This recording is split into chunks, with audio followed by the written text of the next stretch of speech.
मैं आपको रियली बता रही हूँ कि अगर मित्र नहीं भी है ना जीवन में, आपका जो अकेलापन है ना, वो ही आपका सबसे सच्चा दोस्त है। और मैं इस चीज को इसलिए फोकस कह के इसलिए बोल रही हूँ क्योंकि जो मैं आज वीडियोस बना पा रही हूँ ना, वो इस अकेलेपन की वजह से ही बना पा रही हूँ।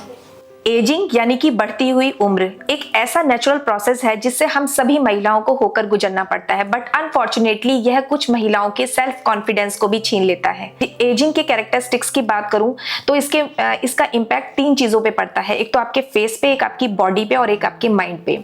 जब आप खुद को यंग दिखाने की कोशिश कर रहे होते हैं तो बॉडी के इन सभी पार्ट्स पे काम करना बहुत ज्यादा जरूरी हो जाता है। मुझे इस टॉपिक पे वीडियो बनाने का सुझाव तब आया जब लोगों ने मुझसे मेरी उम्र के बारे में पूछा कि आप इतनी उम्र की हैं, आपका एक बेटा भी है। मैं आपको बता दूं कि मैं एक 38 वर्षीय महिला हूं और लोगों ने मुझसे कहा कि आपको इस टॉपिक पे वीडियो बनानी चाहिए एजिंग के बारे में।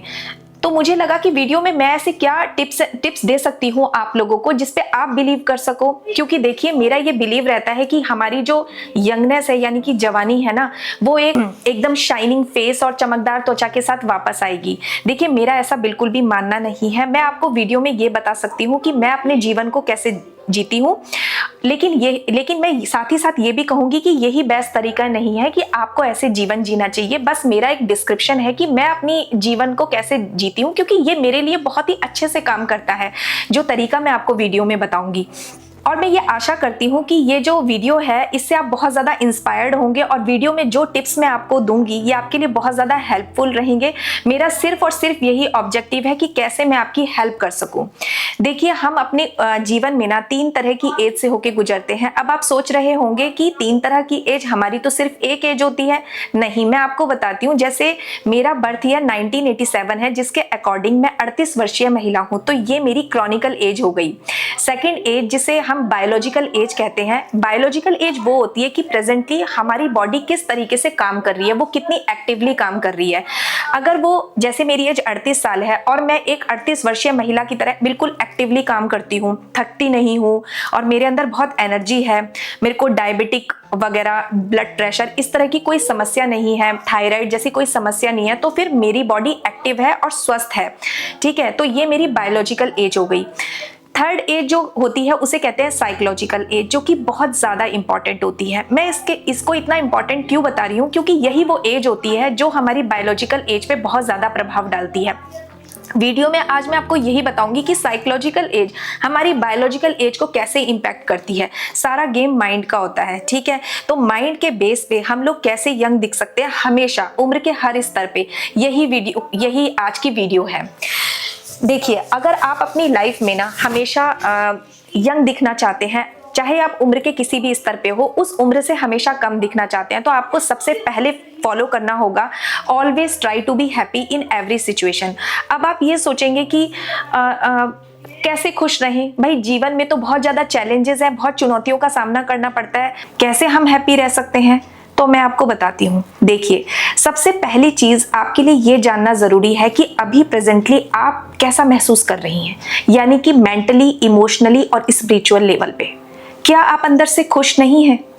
अगर आप अंदर से खुश नहीं हैं तो ये जानने का प्रयास करो कि आपके जीवन के प्रति आपका नज़रिया क्या है, यानी कि आप अपनी लाइफ के बारे में क्या सोचती हैं। देखिए मैं आपको एक चीज़ बता दूं कि जीवन की जो राहें हैं ना, वो रुकावटों से भरी हुई हैं, और अगर आपका नेगेटिव परसेप्शन होगा ना तो आप खुद ही अपनी सबसे बड़ी रुकावट बन जाओगे। इसलिए जीवन में ना हमेशा आशावादी बनना सीखिए, लाइफ से होप रखना सीखिए। ये लाइफ बहुत वैल्यूएबल है, इसलिए हमेशा पास्ट को छोड़ के प्रेजेंट में जीना सीखिए। जिंदगी कोई ड्रेस रिहर्सल नहीं है कि आज आपने ये ड्रेस पहना, कल आपने ये ड्रेस पहना। आप किसी भी फिलॉसफी में विश्वास करती होंगी ना, लेकिन जिंदगी का जो खेल खेलने का मौका है ना, वो हम सबको सिर्फ एक बार मिलता है, और दाव पे इतनी कीमती चीजें लगी होती हैं कि आप जिंदगी को यूं ही बर्बाद नहीं कर सकती। आपकी आने वाली जो पीढ़ियां है ना, उनका भविष्य दाव पे लगा होता है। इसलिए अपनी जिंदगी में अपनी प्रॉब्लम्स पर फेस करने के बजाय इन चीज़ों पे फोकस कीजिए कि आपको सुविधाएं क्या क्या मिली हुई है। आपने कभी सुना है कि फलाने का एक्सीडेंट हो गया, उसकी आंखें चली गई, वो हैंडीकैप्ड हो गया, वो पैरालाइज्ड हो गया, लेकिन मुआवजे में ना उसे लाखों रुपए मिला। हम में से कितने लोग उस इंसान की जगह पे होना चाहेंगे? शायद कोई भी नहीं।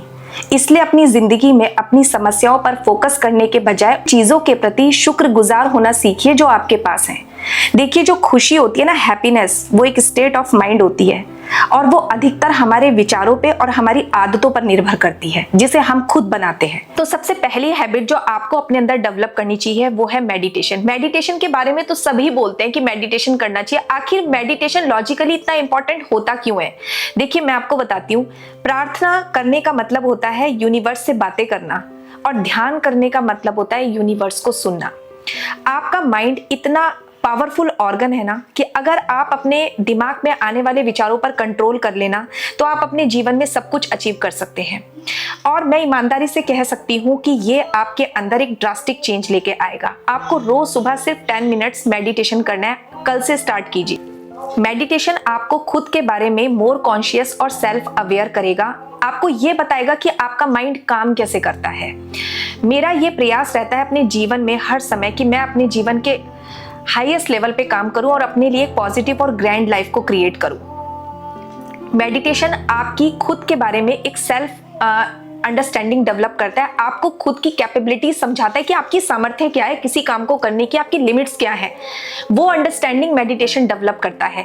आपके सराउंडिंग्स के साथ आपको कैसे रिलेशन को मेंटेन करना है, इस चीज की अंडरस्टैंडिंग मेडिटेशन डेवलप करता है और आपके सबसे खुद के सर्वोत्तम स्वरूप को बाहर निकाल के रख देता है। इतनी ताकत होती है मेडिटेशन के अंदर। मैंने रिसेंटली एक आर्टिकल में पढ़ा कि कैसे मेडिटेशन बूढ़े होते हुए दिमाग के प्रोसेस को रोक देता है। मेडिटेशन क्या करता है कि आपके ब्रेन में जो टिश्यूज होते हैं उनकी सिकुड़ने की जो प्रोसेस होती है वो 20 ईयर के बाद से स्टार्ट हो जाती है। धीरे धीरे ब्रेन के टिश्यूज सिकुड़ने लगते हैं, लेकिन मेडिटेशन करने से क्या होता है कि इन टिश्यूज के सिकुड़ने की जो प्रोसेस होती है वो कम हो जाती है। और लगातार जब आप ध्यान करते हैं तो आपके ब्रेन में जो ग्रे मैटर होता है, जो कि न्यूरॉन्स और डेंड्राइट से बना हुआ होता है, बहुत ही इंपॉर्टेंट चीज होती है ग्रे मैटर, उसको सेव करने में मेडिटेशन हेल्प करता है। और अगर ये ग्रे मैटर सेव हो जाता है मेडिटेशन से, तो आप हमेशा, आपकी मेमोरी एकदम शार्प रहेगी। आप कोई भी चीज स्किल लर्न करेंगे तो उसके लिए आप एकदम बहुत ही शार्प माइंडेड रहेगा, आपका कैची पावर रहेगी आपकी। किसी भी स्किल को लर्न करने में आपको कोई प्रॉब्लम नहीं होगी। डिसीजन मेकिंग पावर इंप्रूव होगी और आपको एंजाइटी, डिप्रेशन जैसी समस्याएं हमारे जीवन में हो जाती है ना, क्योंकि लाइफ तो चैलेंजेस से भरी हुई है। वैसे भी हम महिलाएं हैं, महिलाओं के जीवन में तो वैसे ही इतना चैलेंज होता है। तो उन चुनौतियों का सामना करने के लिए जब हम करते हैं तो हमें एंजाइटी और डिप्रेशन जैसी समस्याएं हो जाती है। मेडिटेशन यही दूर करता है। इसलिए इसको अपने जीवन का ना एक महत्वपूर्ण पार्ट बना ले, क्योंकि ये आपकी दिमाग की जो शक्तियां हैं ना वो आपको समझा देगा। आप अपनी लाइफ में जो कुछ भी करना चाहती हैं इस माइंड के बेस पे कर सकती हैं, आप आगे बढ़ सकती हैं आप अपनी लाइफ में। क्यों हमें आइडियाज नहीं आते अपने जीवन में? जब हम कोई काम करना चाहते हैं आइडिया ही नहीं आ रहा, पता ही नहीं चल पा रहा कैसे करें, समझ ही नहीं आता। क्यों नहीं आता? क्योंकि दिमाग पे काम ही नहीं किया, दिमाग एक्टिव ही नहीं है।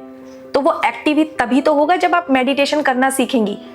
मैं आपको रियल बता रही हूँ, ये दिमाग इतनी पावरफुल ऑर्गन है ना, इसे खुद की मदद के लिए यूज करना सीख लीजिए आप। सेकंड चीज भी उतनी ही इंपॉर्टेंट है जितनी फर्स्ट है, यानी कि ईर्ष्यालु प्रवृत्ति से दूर रहना, ईर्ष्या के स्वभाव को त्याग देना। मैं आपको लोगों के यंग दिखने का एक सीक्रेट बताऊं, उनका काइंड हार्टेड होना और ईर्ष्या प्रवृत्ति से एकदम दूर रहना। देखिए, ईर्ष्या, द्वेष और कंपटीशन की जो भावना होती है ना, उसका प्रेमपूर्ण और शांतिपूर्ण हृदय में कभी भी वास नहीं होता।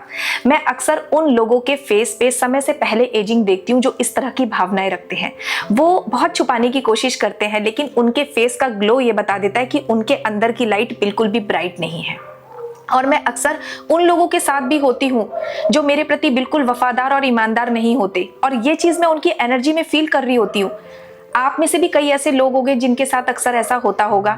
इस तरीके के जो लोग होते हैं ना, बहुत ही कंपटीशन वाली प्रवृत्ति के होते हैं। हर समय उन्हें ये लगता रहता है कि हम सामने वाले से कैसे सुपीरियर हो जाएं, कैसे अंडर एस्टिमेट कर दें सामने वाले को। तो मैं आपको बता दूं, अगर आप अपने अंदर के हृदय के प्रकाश को सुरक्षित रखना चाहते हैं तो इस तरीके के लोगों से उचित दूरी बनाए रखें और दूर से ही इनको प्रेम दिखाएं। देखिए, लाइफ बहुत ज्यादा छोटी होती है और आपको कोई नहीं रोक सकता जिस तरह की लाइफ आप जीना चाहती हैं। आपके सपनों का संसार कैसा दिखता है, अगर आप उसे इमेजिन करती हैं तो आप उसको अचीव कर सकती हैं। इसलिए पीसफुल और फोकस्ड रहते हुए इस एडवेंचरस लाइफ को एंजॉय कीजिए, जो कि बहुत सारे अप्स एंड डाउन से भरी हुई है। आपको ईर्ष्या की भावना महसूस होती है तो ये ध्यान रख लीजिएगा कि ये सिर्फ इनसिक्योरिटी की वजह से हुआ है और एक स्टेप बैक कीजिए और याद कीजिए जिस व्यक्ति से आपको ईर्ष्या की भावना हो रही है, आखिर उसने ऐसा क्या अचीव कर लिया जो आप नहीं कर सकती। आपको कौन सी चीज रोक रही है? आप भी सब कुछ कर सकती हैं। इस यूनिवर्स ने हम सभी को एक स्पेसिफिक टैलेंट दिया। कभी आपने एक फूल को देखा? उसको कभी भी ये प्रतियोगिता नहीं रहती कि दूसरे फूल से खिलने की, वो बस खिलता है। यही तो हमारा अल्टीमेट पर्पस होना चाहिए कि हम भी वो खूबसूरत फूल बने, और हम बन सकते हैं। Third point is very very important, love and believe yourself. खुद से प्यार करने का मतलब है खुद पर विश्वास करना। अगर आप अपने आप से प्यार ही नहीं करती तो आप खुद पर विश्वास कैसे कर पाएंगी? और अगर आप अपने आप को जानती नहीं तो आप खुद से प्यार कैसे कर पाएंगी? आत्मविश्वास की कला में महारत हासिल करने के लिए ना आत्म प्रेम में निपुणता प्राप्त करनी होगी। अपने बचपन के उस छोटे से स्वरूप वाले बच्चे को याद कीजिए, उसे धन्यवाद दीजिए जिसने अब तक की चुनौतियों का सामना बहुत बहादुरी से किया है। आपने अपने उस बचपन के स्वरूप वाले बच्चे से अब तक क्या सीखा? आप उसे क्या बताना चाहती हो? खुद पर प्राउड करना सीखिए। अपनी ताकत और अपनी कमजोरियों को समान रूप से अपनाइए। मेरा कहने का मतलब ये नहीं कि आप अपनी कमजोरियों पर काम ना करें, बल्कि खुद को वैसे स्वीकार करें जैसी कि आप हैं, और उन चीजों की सराहना करें जो आपको औरों से अलग बनाती हैं।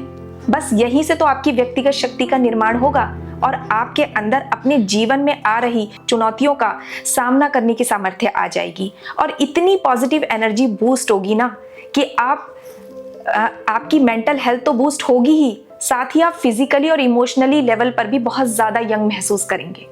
और फोर्थ पॉइंट भी उतना ही इंपॉर्टेंट है जो मैंने स्टार्टिंग के आपको 3 पॉइंट बताए। Always try to learn new things.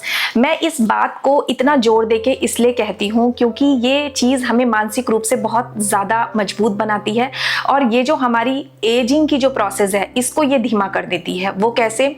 जब हम कोई न्यू स्किल सीखते हैं, लर्न करते हैं, तो हमारे ब्रेन में नई न्यूरल कनेक्शंस डेवलप होते हैं, जिससे कि हमारी मेमोरी बहुत ही ज़्यादा शार्प हो जाती है और हमारी सोचने की जो क्षमता है वो बहुत ज़्यादा बढ़ जाती है।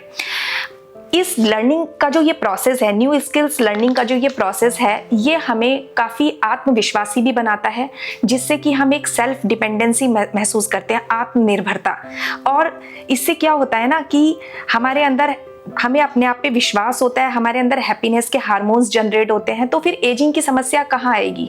जब आप उम्र के हर स्तर पे अपने आप को इतना इम्प्रूव करके चल रहे होंगे कि नहीं भाई मेरी उम्र नहीं, मुझे तो कुछ सीखना है जीवन में, सीखने की तो कोई उम्र ही नहीं होती।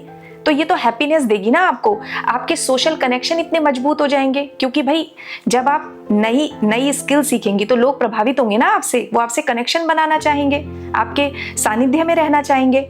तो इसलिए ये चीजें इंपॉर्टेंट होती है कि आपको अकेलापन भी कभी फील नहीं होगा, आपको इस तरह की प्रॉब्लम्स नहीं होगी, अकेलापन, स्ट्रेस, क्योंकि आप इतने सोशली इतने एक्टिव होंगे अपनी स्किल्स की वजह से।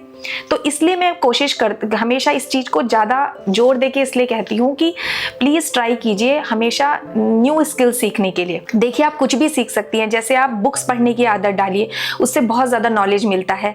आप अपनी कोई डांस सीख सकती हैं, कोई इंस्ट्रूमेंट बजाना सीख सकती हैं, और आजकल तो टेक्नोलॉजी का इतना ज़माना है, आप डिजिटली स्किल में परफेक्शन ला सकती हैं, आप एडिटिंग सीख सकती हैं, आप यूट्यूब वीडियोज़ बना सकती हैं।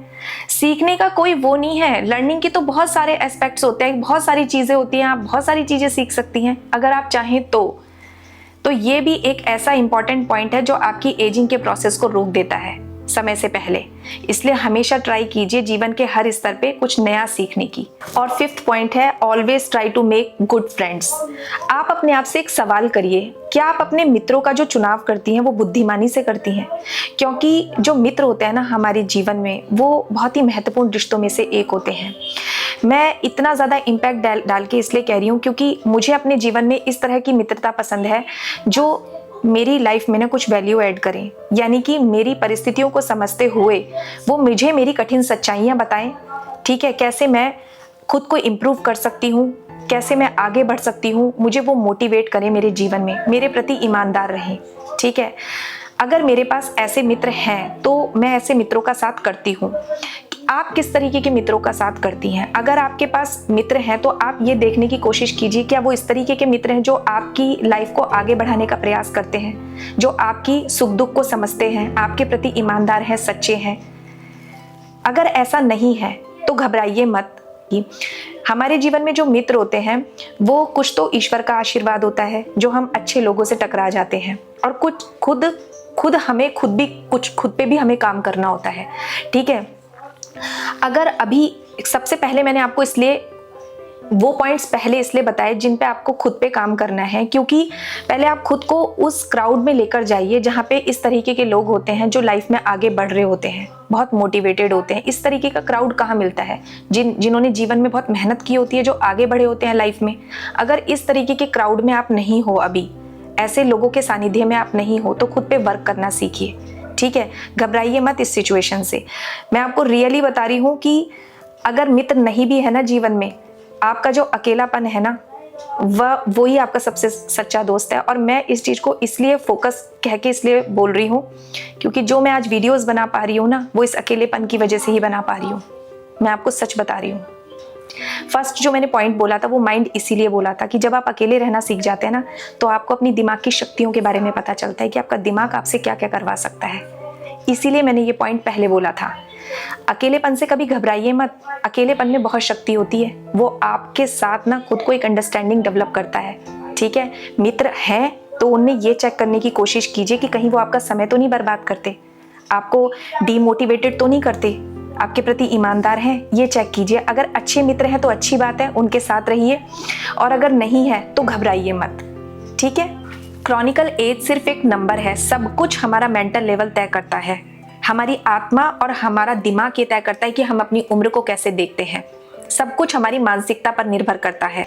मेरी मानसिकता कभी भी मेरी क्रॉनिकल एज के बारे में नहीं सोचती, और मेरी रियल एज मेरे डेली लाइफस्टाइल को कभी भी इम्पैक्ट नहीं करती, जो जीवन की खुशियों से भरी हुई है। खासकर जब मैं अपने बेटे के साथ होती हूँ, और जब अकेली होती हूँ तो गाने सुनती हूँ, डांस करती हूँ। मैं अपने बारे में ज़्यादा नहीं सोचती। शायद यही कारण है कि मैं अपनी उम्र के बारे में भी ज़्यादा नहीं सोचती। मैं व्यस्त रहने की कोशिश करती हूँ ताकि मैं नए रास्तों को खोजूँ, उनका अनुभव ले सकूं, है ना, किसी की मदद कर सकूं, और उन छोटी छोटी चीज़ों का आनंद ले सकूं जो मेरे लिए इम्पॉर्टेंट है। इसलिए मैं जीवन में बढ़ती हुई उम्र के प्रोसेस को कभी नहीं अपनाती, मैं अपने जीवन को अपनाती हूँ। मैं नॉलेज गेन करना चाहती हूँ ताकि मैं सेटिस्फाइंग हो सकूँ। जिंदगी ना अद्भुत क्षणों से भरी हुई है, और हमें ना उन सभी क्षणों का भरपूर आनंद लेना चाहिए। जैसे कि मैं आपको बताती हूँ, मुझे रात में अपने बच्चे के बगल में सोना ना बहुत ज़्यादा अच्छा लगता है। मुझे अपने पसंदीदा सॉन्ग पे डांस करना अच्छा लगता है। अपने पसंदीदा गाने सुनने मुझे बहुत पसंद है, या किसी पार्टी में बहुत अच्छे से तैयार होकर जाना मुझे बहुत ज़्यादा पसंद है। मैं ईश्वर की बहुत ज़्यादा आभारी हूँ इन चीज़ों के लिए। सोचिए कि कैसे आप अपनी जीवन की शक्ति को महसूस करते हैं, और कैसे अपनी क्रॉनिकल एज के बारे में सोचना बंद कर सकते हैं। जीवन यहाँ है, और मैं आपको सुझाव देती हूँ कि इसका भरपूर आनंद लें। बैठें और अपनी इच्छाओं की ना एक सूची बना लें, फिर अपने सितारे से जुड़ें और ऊंची उड़ान भरें। आप खुद का ख्याल रखने के लिए किन रूल्स को फॉलो करती हैं, वे क्या हैं, मैं जानना चाहती हूँ। कमेंट में आपके लाइफ हैक्स जानकर मुझे बहुत ज़्यादा खुशी होगी।